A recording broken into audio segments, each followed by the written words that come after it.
Okay guys, so today I'm going to give you a quick overview on some ways to think about acid and base problems that you may not have gone over in class. So, first of all, we're going to go over how to identify different acids and bases. The first examples are Bronsted-Lowry acids and bases. The definition of a Bronsted-Lowry acid is a proton donor, while the definition of a Bronsted-Lowry base is a proton acceptor. So, if we're looking at the Bronsted-Lowry definition,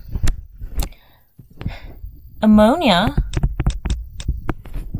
with water goes to ammonium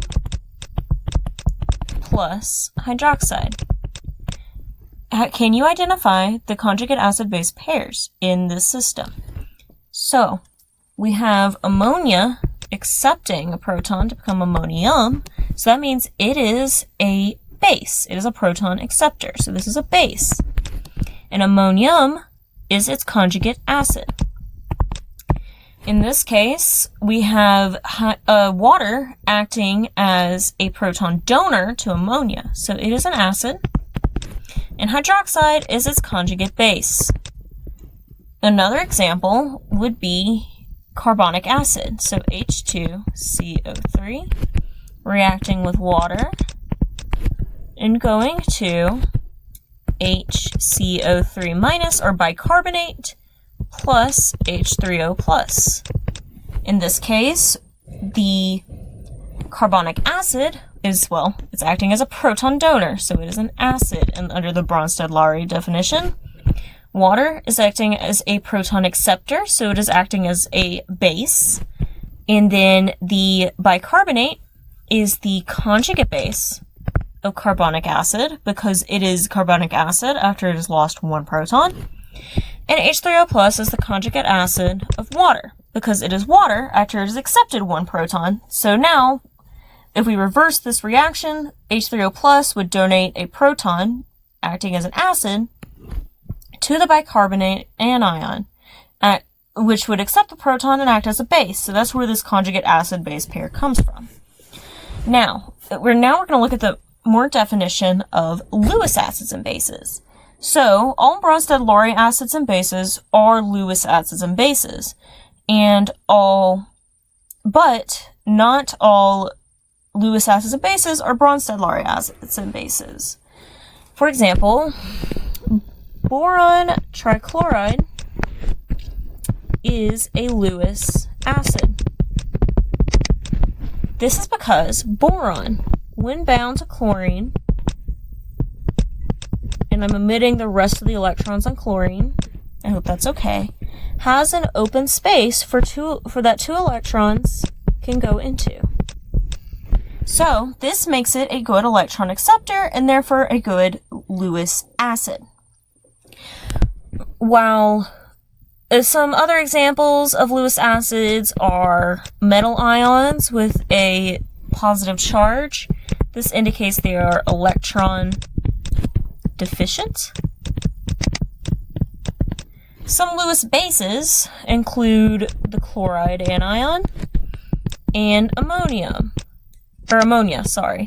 which has an extra lone pair that can be used to donate.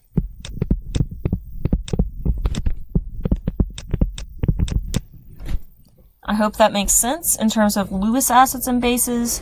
So when you're looking for Lewis acids and bases, a Lewis acid is going to be electron deficient, while a Lewis base is going to be electron rich. So you should either look for a positive charge or an empty orbital. Or just for a Lewis base, you should look for a negative charge or a lone pair. The easiest way to see these are to draw out the Lewis structures. Now, when we're going over acidity, there are three main rules to determine acidity. Sorry about that. So, when we're looking at acidity, that we're going to look at are electronegativity, size, and the placement/number of electronegative groups. So electronegativity.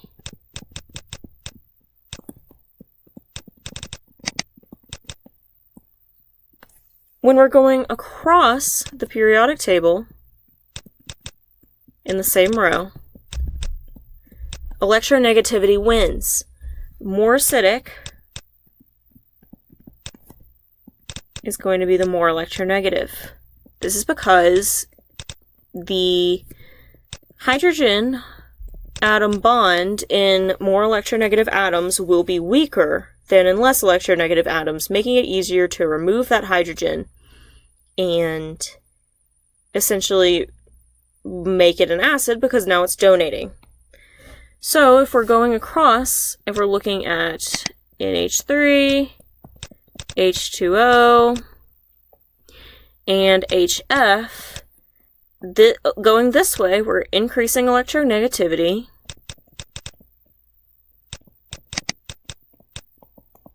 decreasing the bond strength, and therefore decreasing acidity.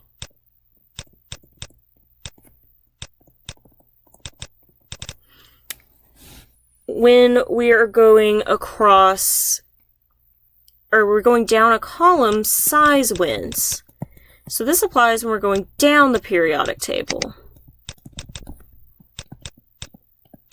So more acidic, it equals larger.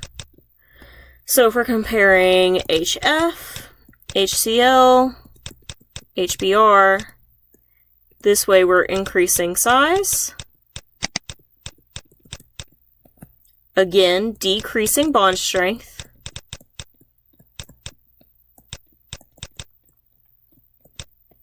And increasing acidity. This also applies for any column or any row in the periodic table. As you're going across, electronegativity wins. As you're going down, size wins.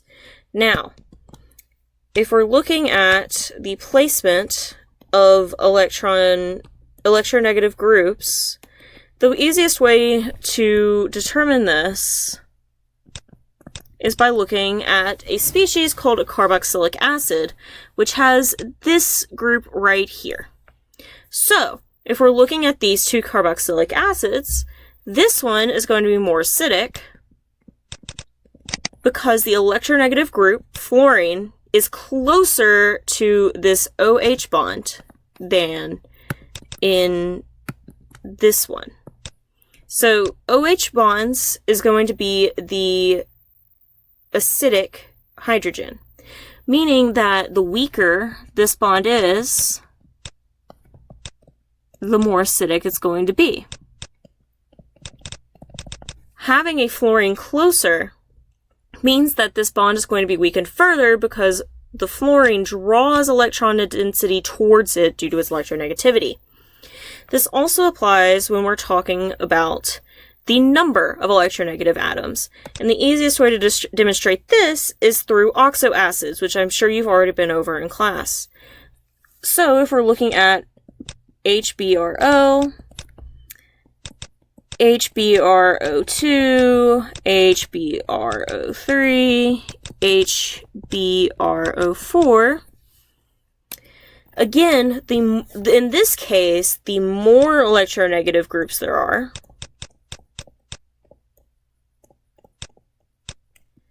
the more electron density you're drawing away from the bond with the hydrogen, and the weaker that bond's going to be, and the more acidic it's going to be.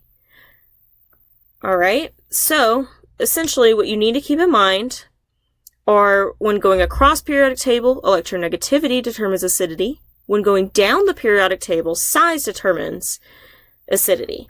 When you're looking and comparing carboxylic acids, you need to look at the placement of electronegative groups, or if it's just a longer carboxylic acid, it's going to be less acidic, because again, there's going to be some sort of induction effect with electrons being pushed towards or being pulled away from the actual carboxylic acid portion. And when you're looking at oxo acids or carboxylic acids, the more electronegative groups there are, the more acidic it's going to be because you're drawing electron density away and therefore weakening the hydrogen atom bond. Okay, moving on. We're going to acid-base equilibria.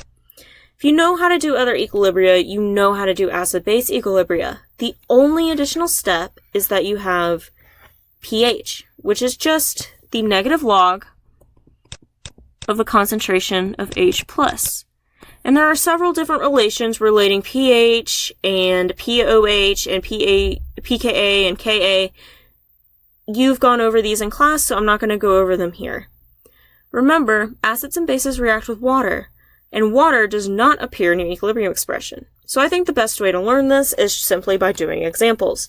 So we're going to find the pH of 0.1 molar of aniline, which is a weak base, which you can tell because it gives you a pKb. Now, if we're going to find the pH of aniline, I'm going to represent aniline as just a capital B.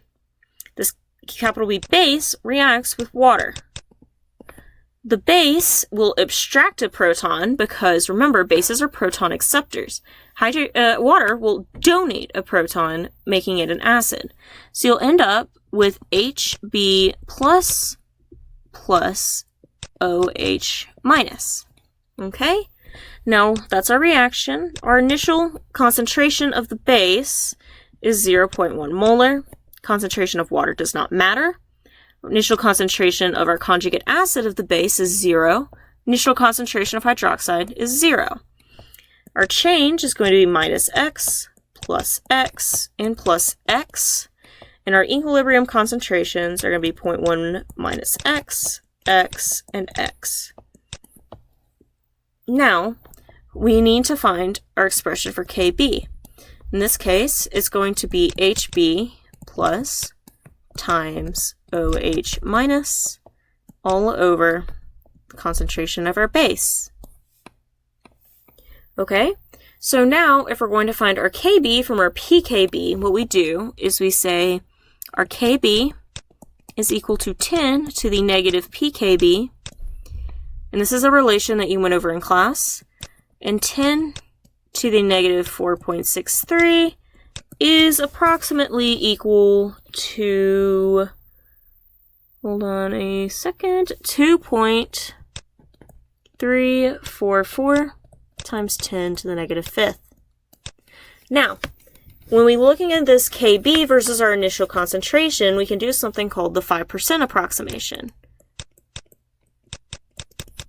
And this states that if Kb divided by our initial concentration is less than 5%, you can ignore the minus x.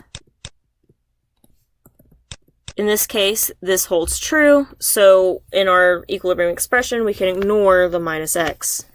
So if we set up with all the numbers, we end up with 2.344 times 10 to the negative fifth is equal to x squared, so that's going to be x times x, right? All over 0.1, the minus x doesn't matter because it can be ignored according to the 5% rule. We solve for x, which is equal to the concentration of OH minus, we get 0.0015 molar. From this, we can find our POH, which is equal to the negative log of 0.0015, and that is equal to 2.815. From POH, we can find pH, which is 14 minus 2.815, is equivalent to 11.185. And now we've solved the problem and we're done. Okay, seems pretty simple, right? Let's go on to the next one. Let's find the pH of 0.5 molar benzoic acid with a pKa of 4.2. This is going to be the exact same process, except it's going to be reversed. So, if I set it up so that we have our acid, benzoic acid, reacting with water, we're going to end up, HA, because remember, an acid is a proton donor. We're going to end up with A minus acid with a minus charge plus H3O plus. So, reaction initial change equilibrium. Our initial concentration in this case is 0.5. Water doesn't matter. 0 and 0. Subtract x from this side, add x to this and this. Our equilibrium is going to be 0.5 minus x, x, and x. If we set up a Ka expression, Ka is equal to the concentration of A minus times the concentration of H3O plus all over the concentration of HA. All right, we do the same thing to find Ka. Ka is equal to 10 to negative pKa is equal to 10 to the negative 4.2, which is approximately equal to 6.309 times 10 to the negative fifth. If we're going to plug in all of our numbers, oh, and again, we can do the 5% approximation on this because this divided by 0.5 is going to be less than 5%. So we plug in all of our numbers for Ka. A minus times H3O plus is going to be x squared over the initial concentration of HA because of the 5% rule. We solve for x, and we find that the concentration of H3O plus is equal to 0.00561. We can find our pH by taking the negative log of this value, and we get a pH of 2.25. All right, so you kind of see that acid-base equilibrium is the same, you just have the extra step of having to find pH. Moving on to buffers. A buffer is a mixture of an acid and its conjugate base. This is the only situation in which a Henderson-Hasselbalch equation can be used. This equation, pH equals pKa plus log of the conjugate base over your acid, the concentrations of each. This is the only situation in which it can be used. This cannot be used if you have 0 of this or 0 of this. This cannot be equal to 0.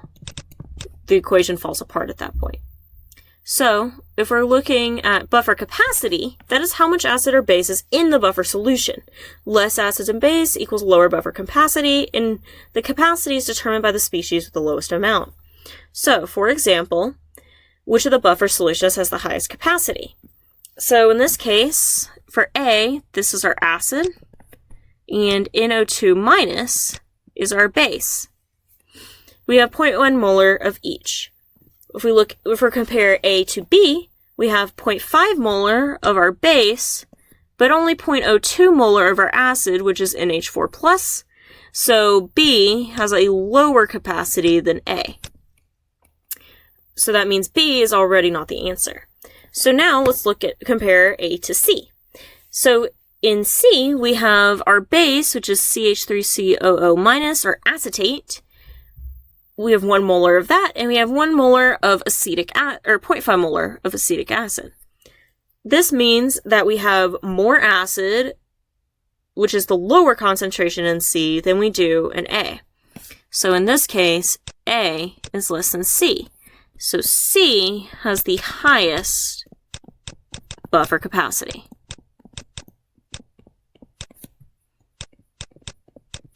Now, we're going to look at a solution of 150 milliliters of a buffer containing 0.2 molar of sodium bicarbonate. Ignore the sodium. This is the only part that matters. This is HCO3 minus, and 0.5 molar H2CO3. The pKa of H2CO3 is 6.35. What will the pH be after 0.01 moles of NaOH is added? And what is the initial pH? So for the first part, the initial pH, we can just use the Henderson-Hasselbalch equation directly. So pH is equal to pKa, which is 6.35, plus log of the concentration of your base, which is 0.2, over the concentration of your acid, which is 0.5. This gives us a pH, after doing all of the math, of 5.95. Easy enough. The tricky part is part 2. What will the pH be after 0.01 moles of NaOH is added to this solution?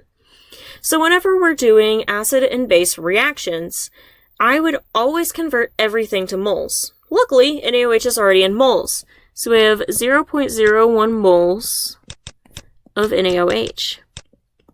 So the question is, what is NaOH going to react with?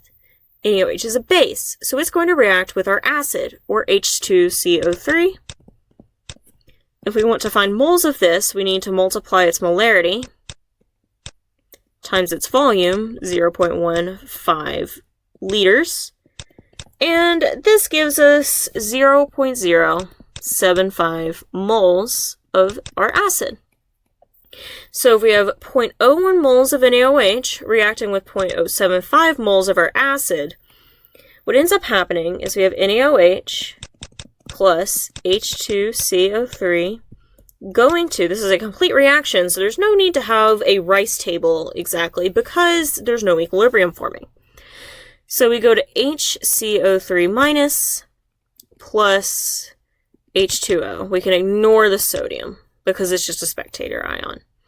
So if we start with 0.01 moles of OH minus and 0.075 moles of H2CO3, if we find the number of moles of bicarbonate initially in the solution, we find that this is equal to 0.2 molar times 0.15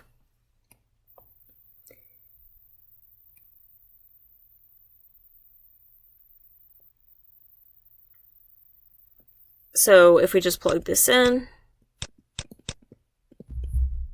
water doesn't matter again. We subtract the entirety of the base from each side. This goes to 0. There's no OH minus left. We have 0.065 left of H2CO3, and we'll have whatever this value is left moles of HCO3 minus. If we divide both of these by the volume of 150 milliliters, we get a molarity, a new molarity of H2CO3 as 0.433 molar, and a molarity of HCO3 minus of 0.2667 molar. We've replugged this back into the Henderson-Hasselbalch.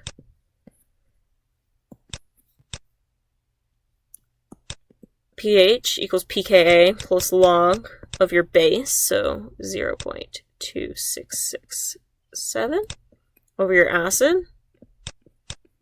And we get a pH of 6.139. And this makes sense, right? Because when we look at our initial pH, it was 5.95. We've added some amount of base, which should increase the pH. So it makes sense that we have increased our pH from 5.95 to 6.139. I hope this helps with buffers. Now, moving on to titrations, which I think are one of the hardest parts of Chem 2. Titrations are an acid-base neutralization reaction. It is similar to that buffer equation we did before. It goes to completion, and I would convert everything to moles and then divide and make molarity at the end. So some reminders when you're working with titration problems. Keep track of what species reacts with what. Keep track of amounts of each species, convert everything to moles to begin with, and solve a molarity when you have to do a rice table, and don't forget to add your volumes together. So, our first example is going to be keeping track of species in a titration curve. I have two titration curves here. I would like to see if you can identify which of these belongs to a weak acid being titrated with a strong base, and a weak base being titrated with a strong acid. Okay, if you said that this was a weak acid being titrated with a strong base, and this was a weak base being titrated with a strong acid, you are correct. So I have some of these points on here labeled. When we're looking at point 1 in each of these graphs, this is your initial concentration. You would find the pH as you did with the earlier acid-base equilibria questions we did. It's just going to be your weak acid or weak base reacting with water.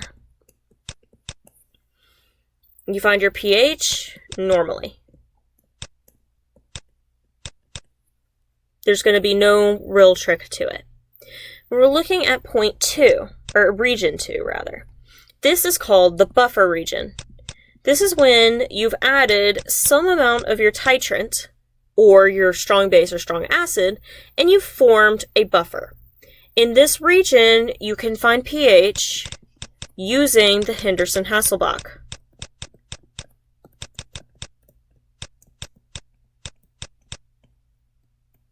Just again, remember to keep in track of your volumes. Point 3 is a special point called the 1/2 equivalence point, or the midpoint. This is when the exactly 1/2 of the volume needed to go to your equivalence point has been added, and the concentration of your acid equals the concentration of its conjugate base.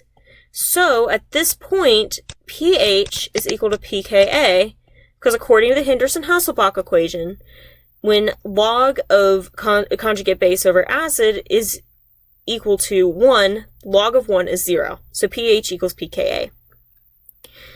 At point 4, this is your equivalence point. This is when all of your weak base or weak acid has been reacted and it's gone completely to its conjugate. So weak acid / weak base goes completely to A- or HB+. You find the pH by considering a solution of the conjugate only. At point 5, or region 5, you have excess of your titrant, and you would find the pH like you do for a strong acid or strong base. Just again, keep track of your volumes. So if we go down, there are 3 types of titration problems that you'll mainly have to deal with. One is in the buffer region, at the equivalence point, and after the equivalence point. So in excess of your titrant. So for this problem, we're starting with 100 milliliters of 0.1 molar acetic acid, which is a pKa of 4.75, and we're titrating it with 0.05 molar KOH. We're looking for the pH when 10 milliliters of KOH is added. So this is in the buffer region. At the equivalence point, and 220 milliliters of KOH is added. So this is past the equivalence point. So let's do part A first. In part A, we have only added 10 milliliters of KOH, so our volume total is equal to 110 milliliters. The moles of acetic acid is equal to 0.1 molar times 0.1 liters is equal to 0.01 moles. When we've added 10 milliliters of KOH, we have added 0.05 molar times 0.01 liters, which is equivalent to 5 times 10 to the negative 4th moles of KOH. So this is an acid-base neutralization reaction. What we have is we start with acetic acid plus OH minus, because again, the K doesn't matter, it's just a spectator ion, going to acetate plus water. So, in this case, we start with 0.01 moles of this, 5 times 10 to the negative 4th moles of this, 0 moles of this. Again, water doesn't really matter. if we subtract the limiting reactant, which in this case is our OH minus,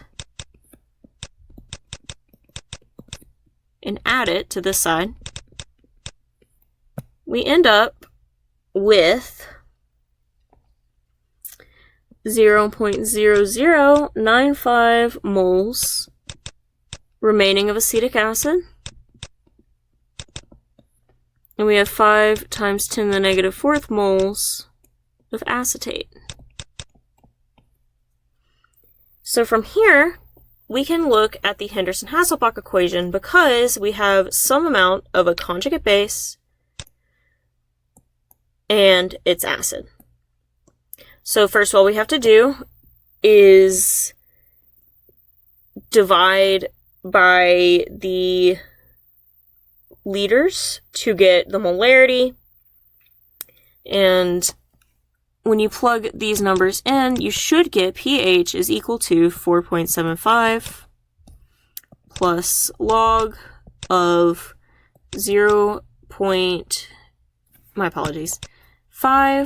times 10 to the negative 4th moles of acetate divided by 0.11 liters over 0.0095 moles of acetic acid divided by 0.11 liters.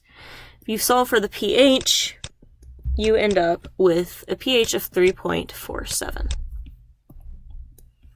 So, when you're before the equivalence point in the buffer region, you can use the Henderson-Hasselbalch equation. The equivalence point. So, when we're doing the equivalence point, this is where the moles of KOH added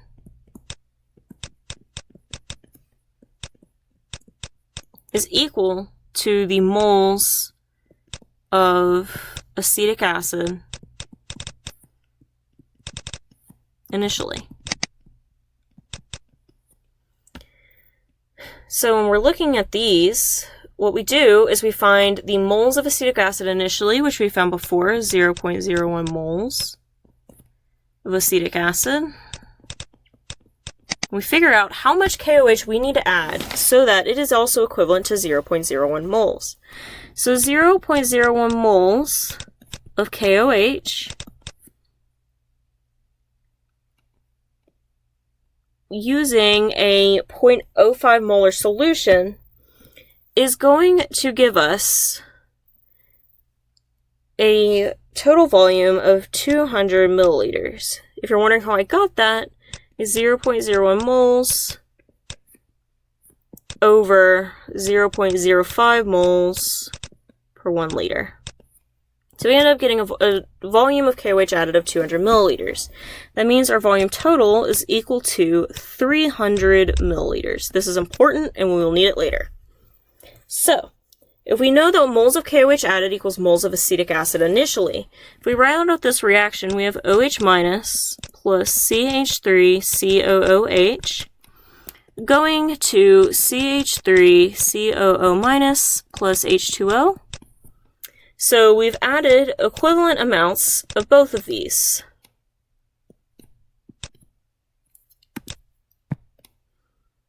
When we subtract, all we are left with is acetate. And this is going to be the species that decides our pH at the equivalence point. So if we look, we have a total volume of 300 milliliters, so if we find the molarity of this initially, we get 0.01 moles divided by 0.3 liters is about equal to 0.03 repeating molar.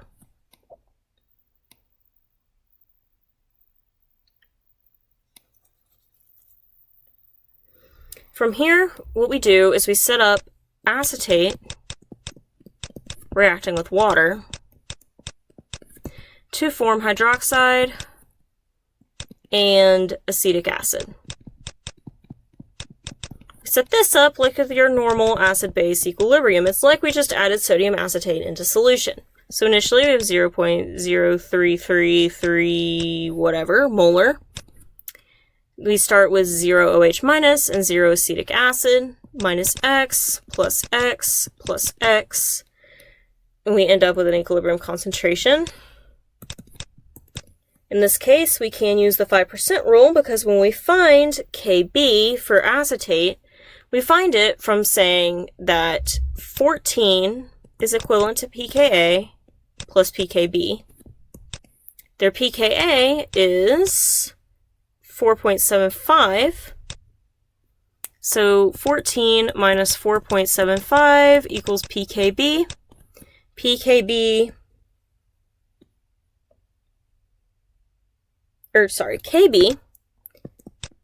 is equivalent to 10 to the negative pKb. If we plug in the value we get from there, we find that our pKb is 5.623 times 10 to the negative 10th. We set up our Kb expression, which is going to be OH minus times CH3COOH over the initial concentration of CH3COO minus. We end up finding that 5.623 times 10 to the negative 10th is equal to x squared over 0.03 repeating. X is equal to the concentration of OH minus is equal to 4.329 times 10 to the negative 6th.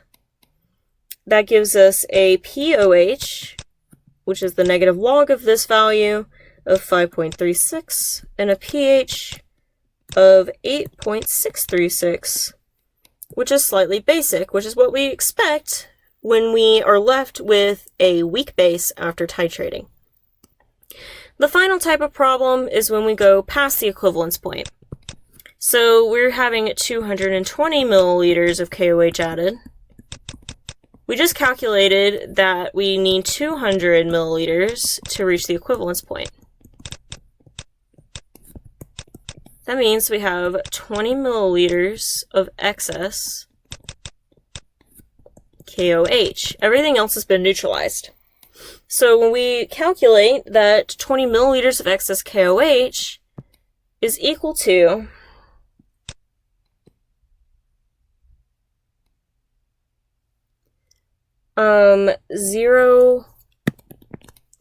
0.001 moles of KOH divided by our total volume of 0.32 liters, which is equivalent to the 100 milliliters initially plus 220 milliliters of KOH. We find a molarity of concentration of KOH is equal to 0.00312 molar.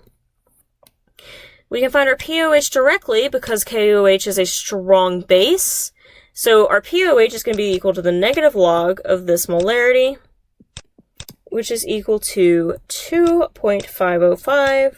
pH is equal to 14 minus this number and is equal to 11.495, which is very basic, which is to be expected because we have an excess of strong base.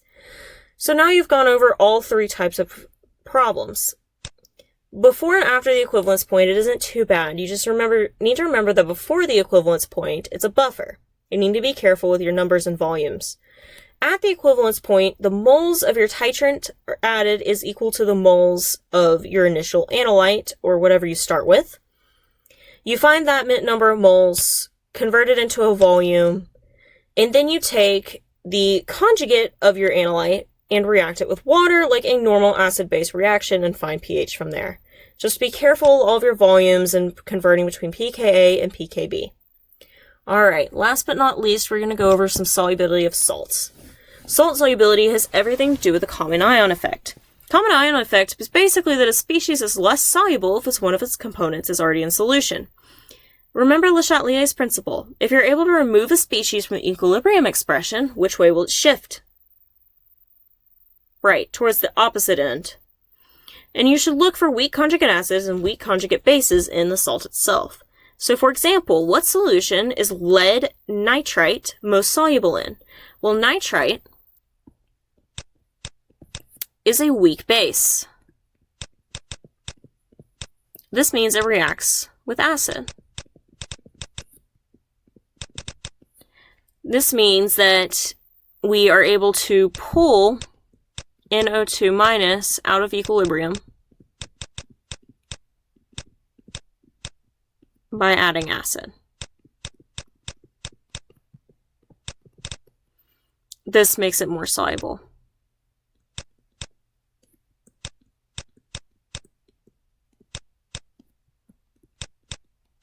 In acid.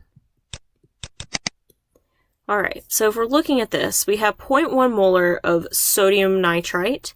Well, that would be the common ion effect. That would actually make it much less soluble. We have 0.1 molar of NaOH, which is really not going to have an effect because neither of these are acidic. We have 0.1 molar of HCl, and we've already determined that NO2 minus is a weak base which reacts with acid, which will pull NO2 minus out of equilibrium, shifting the equilibrium over to the right so that you get more dissolution. And then we have 0.1 molar of lead nitrate. And this would also be less soluble because we already have some small amount of lead. So the common ion effect can apply to either the cation or the anion. Alright, so if we look down here, we have what solution is AgCl most soluble in, and which one is it the least soluble in. So this question has all to do with the common ion effect. And when we're looking at these, Ag+, this is neutral, and Cl- is neutral. It's the conjugate base of a very strong acid. So neither of these are going to react with acid to become more soluble. However, if we're looking at this, we have 0.1 molar of NaCl, so that would give a common ion effect with Cl-. So if we only have 0.1 molar, that means that that's going to be the least interfering of all of these salts. When we look at HCl, it's 0.5 molar and it has even more chloride ions. 0.2 molar KCl has the same problem. It's going to be the common ion effect with Cl-, but it still has more than NaCl. If we look at 0.8 molar of silver nitrate, well, silver, the Ag+, is going to interfere with it as well, and it's going to be 0.8 molar, so that's actually going to be the least soluble. So for this one, this is going to be the most because there's less chloride, and this is going to be the least because there's more Ag+. Alright guys, I really hope that this small review has helped you in some way, and I would really concentrate on these titration curves and knowing what's happening in each region. Alright, thank you guys very much for listening.